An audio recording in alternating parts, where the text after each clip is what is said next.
Let's return now to federal politics. Joining me is the National Senate Leader Bridget McKenzie. Thanks so much for your time as always. Let's start with the emissions vehicle standards. The opposition leader's been at Parramatta today at Toyota dealership.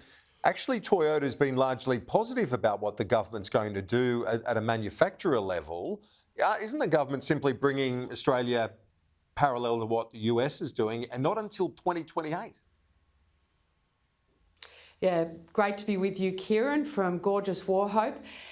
No, that's not actually the case. I've been with dealers, including Toyota dealers, here in Port Macquarie this morning, and they're saying this is going to be incredibly difficult, not just for them as local dealers, but particularly for the Australians purchasing four-wheel drives, SUVs and utes over coming years. The reality is the government hasn't taken the US model in its entirety, and we've seen already last week the Biden administration second-guessing their own thinking about it.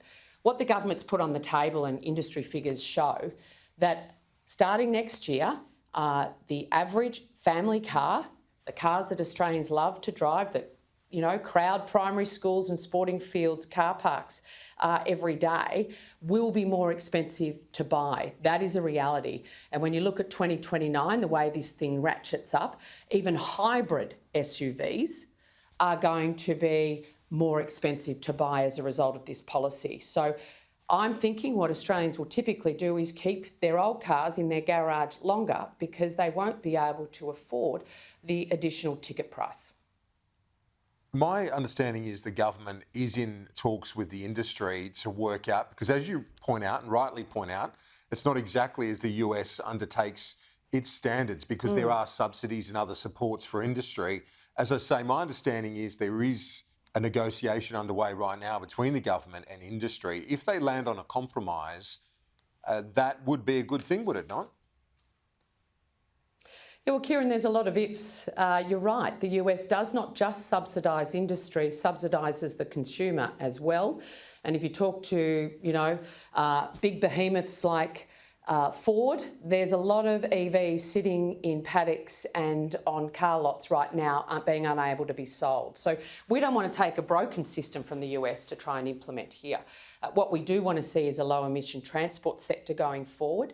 We want it to be affordable. We want Australians to still be able to afford the cars they love to drive. And right now the government hasn't got it right. You're right, they're in a consultation phase at the moment with industry, and that's why it's so concerning that the government won't release the modelling on which this policy is based. We need to understand the impact so we can understand where the challenges are with this trajectory, because right now it is going too hard, too fast, and will cost Australians too much. I want to ask you about a few other stories. This Fair Work Commission, the report in the 9 papers suggesting the Fair Work Commission's looking at changing the award for more than 2 million workers, could have flow-on effects to others on industrial agreements based on the awards, but basically to enshrine the right to work from home. Is that the right approach, do you think, or is it just way too much flexibility that we need to get people back into the office? Look, Kieran, the reason our interest rates are killing us all at the moment is because the government can't do two things. It can't get its spending under control and it can't lift productivity. And here we have another example of the government focusing on productivity flattening industrial relations arrangements.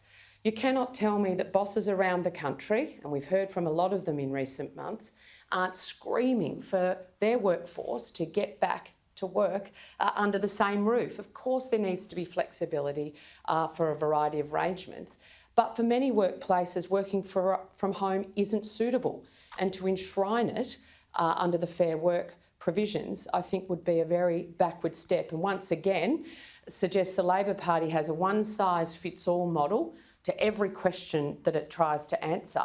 And the reality is we're a big country, we do a lot of different things in different places, and we need that flexibility if we're ever going to lift productivity in the workplace.